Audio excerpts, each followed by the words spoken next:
Self-described witch Natalia Malinovskaya has a new client base, men fighting in eastern Ukraine. It comes as a growing number of Russians are feeling drawn to the supernatural at a time of conflict and uncertainty. Most people ask for help with love problems, Malinovskaya says, including soldiers worried about their partners staying faithful. But speaking from her home in Moscow, she says she can only cast spells in person when the soldiers are on leave. It's impossible to carry out a ritual at the front. Where would someone burn candles, and how would I send them there? Interest in mysticism is high. Demand for crystal balls and protective amulets more than doubled in 2025, Russian cash register operator ATOL said in January, citing consumer spending data. In Moscow's witch store, Korona Yulia Gusanova holds up some black obsidian spheres. They're in high demand, she says, thought to be a stone of safety. A January survey by state pollster Fitsium showed 85% of Russians have dabbled in magical practices.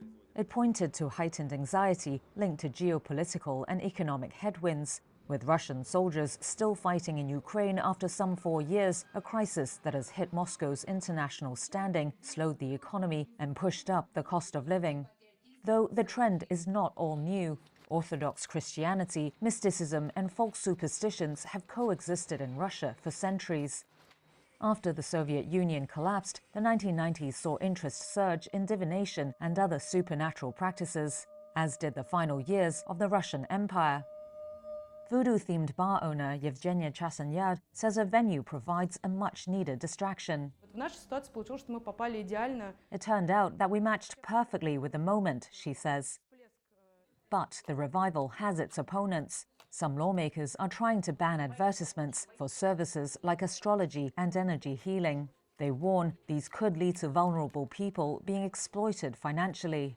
The head of Russia's Orthodox Church backs the idea of a ban. Patriarch Kirill has decried the mass manipulative influence of fortune tellers and psychics. He has also said they involve a devilish power, implying a link with Satanism, which the Supreme Court outlawed last year. Asked if the church, which sometimes performs exorcisms, considered psychics as rivals, a spokesman for the church told Reuters that is missing the point. We don't exactly see them as competitors, Vakhtang Krupshidze says, because competition implies a struggle for clients.